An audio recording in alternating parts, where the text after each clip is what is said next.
किमत्र बहुनोक्तेन देवी प्रत्यक्षदायकम् मनस्नु अष्टोत्तरसदस्यास्य महालक्ष्मीस्तु देवता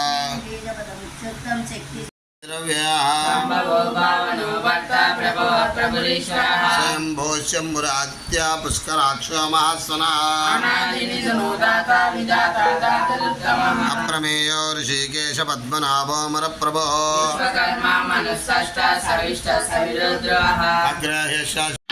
निरक्षोभ्य सर्वप्रहरणायुधः ओम नमः इति वनमाली गदिशांगी शंकी चक्री च नंदकी नारायणो विष्णुर्वासुदेवो विरक्षतु वनमाली गदिशांगी शंकी चक्री च नंदकी नारायणो विष्णुर्वासुदेवो विरक्षतु वनमाली गदिशांगी शंकी चक्री च नंदकी नारायणो विष्णुर्वासुदेवो विरक्षतु वासुदेवो विरक्षतु ओम नमः इति सहस्रनाम तत्तुल्यं राम नाम वरानने राम राम रामेति रमे रामे मनोरमे सहस्रनाम तत्तुल्यं राम नाम वरानने राम नाम वरानन ओम नमः इति ब्रह्मोवाच सहस्रनन्ताय सहस्रमूर्तये सहस्रमालाक्षिशिरोर्भावे सहस्रनाम्ने पुरुषाय शाश्वते सहस्रकोटियुगधारिणे नमः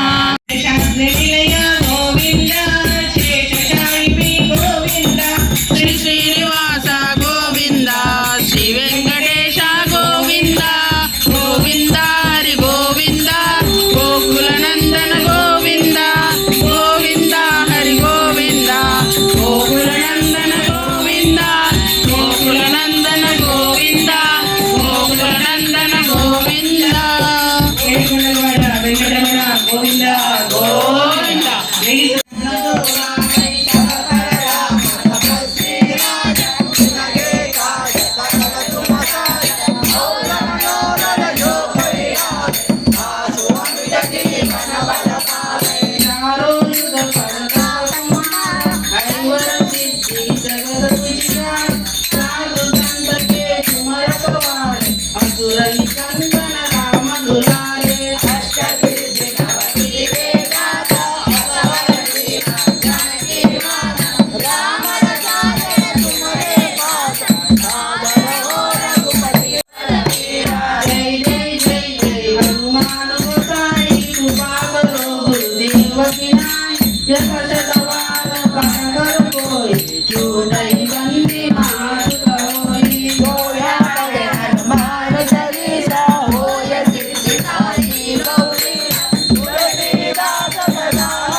राम जय राम जय जय राम श्री राम जय राम जय जय राम श्री राम जय राम जय जय राम श्री राम जय राम जय जय राम श्री राम जय राम जय जय राम श्री राम जय राम जय जय राम जय बोलो की जय जय बोलो सीता माता की जय जय बोलो लक्ष्मण स्वामी की जय जय बोलो पवन सुत हनुमान की जय जय श्रीमन्नारायण जय जय श्रीमन्नारायण అవధానమే అవుతుంది.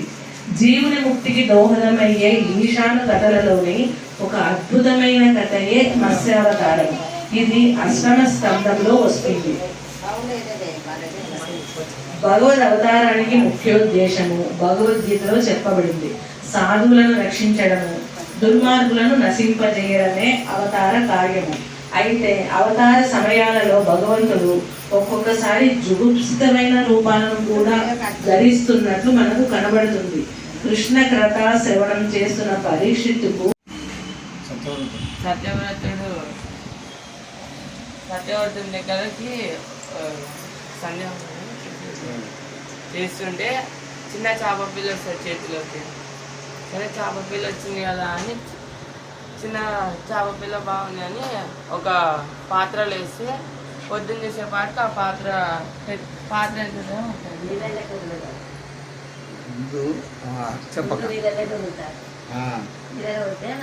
ఇంత పెద్ద చేపలలో నన్ను వదులుతున్నాము. నేను వామనుడు మత్స్యమ వెళ్ళ సత్యయుగంలో, ఉమ్. త్రేతాయుగంలో రాముడు, ద్వాపర యుగంలో బలరాముడు కృష్ణుడు. కూడా త్రేతాయుగం. త్రేతాయుగంలో వస్తాడు. పరశురాముడు త్రేతాయుగమే వస్తుంది కదా. ఎందుకంటే రాముడికి వస్తాడు కదా పరశురాముడు, అంటే త్రేతాయుగంలో ఆయన ఉన్నాడు. ద్వాపర యుగంలో ఉన్నాడు, ఇప్పుడు ఉన్నాడు.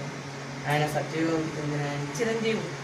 చిరంజీవుల్లో ఒకడు కాబట్టి ఎప్పుడు సత్యయుగంకి చెందిన ఉంటాడు. ఆయన. సత్యయుగం వాడు రావణాసురుడు సత్యయుగం.